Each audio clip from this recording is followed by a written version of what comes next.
3 мудрейшие цитаты Сократа, которые можно понять только с возрастом. Современное поколение и их родители тратят огромные денежные средства на образование. И ладно, если речь идет о классическом, техническом или гуманитарном вузе. Но ведь появились какие-то наставники, коучи, вебинары и мастер-классы, на которых, если верить обещаниям, вам откроется тайное знание, и вы обретете мудрость.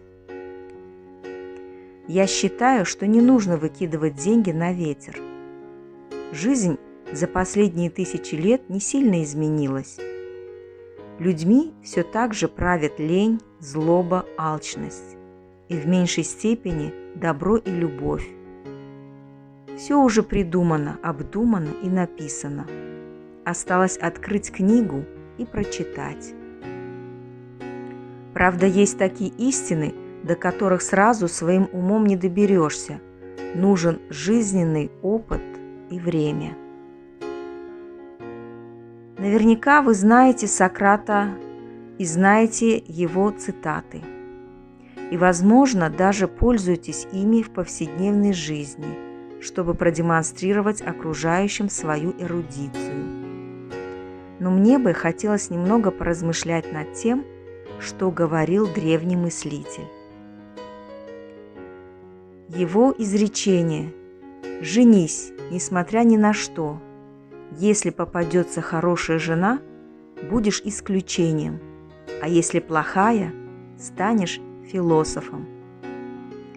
Существует легенда о том, как родилась эта фраза, будто бы к Сократу пришли его ученики, а его супруга Ксантиппа была недовольна толпой юношей у нее дома.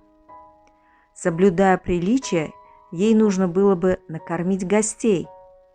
Но одно дело подать ужин для 2, а другое дело для 10 человек. Женщина негодовала и попросила мужа выпроводить посторонних из их дома. Но Сократ не обратил внимания на ее просьбу и предавался ораторству.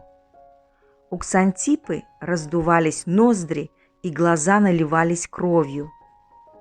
Один юноша спросил Сократа, стоит ли ему жениться. Он хотел получить мудрый совет от своего учителя. Ксантиппа же так разозлилась, что набрала ведро воды, чтобы окатить ею своего благоверного супруга. Сократу ничего не оставалось, как раскланяться перед своими гостями и крикнуть юноше в дверях: «Женись непременно! Если попадется хорошая жена, ты станешь счастливым человеком. А если нет, все никак не унимался молодой парень, тогда ты станешь философом», – иронично ответил Сократ. Фактически, женитьба – это личное дело каждого. Какие тут могут быть советы? Но избегать этого жизненного опыта – то же самое, что ходить у берега моря, думать, что можешь утонуть и никогда не узнать, как нырять и плавать. Еще одна гениальная цитата. «Сколько же есть вещей, без которых можно жить?»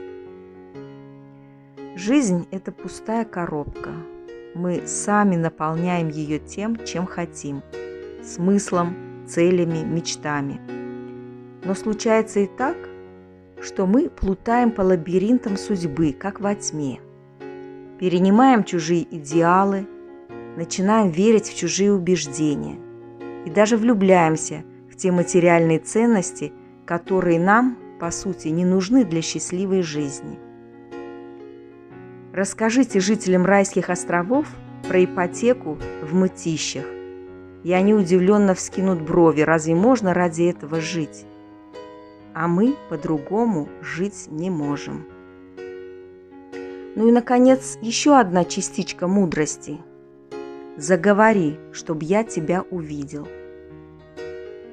В наше время, в котором нет классов, титулов, аристократии и дворянства, есть только один признак, возвеличивающий человека и отличающий нас друг от друга. это механизм мышления, язык, на котором мы говорим. За деньги можно купить лоск, самый дорогой автомобиль и костюм от известного дизайнера. Но купить мозги нельзя. Чтобы понять, какое у человека образование и в какой среде он рос, достаточно поговорить с ним. Речь – это яркая характеристика человека, указывающая, к какой прослойке общества он принадлежит. Вот еще несколько изречений Сократа. «Кто мудр, тот и добр.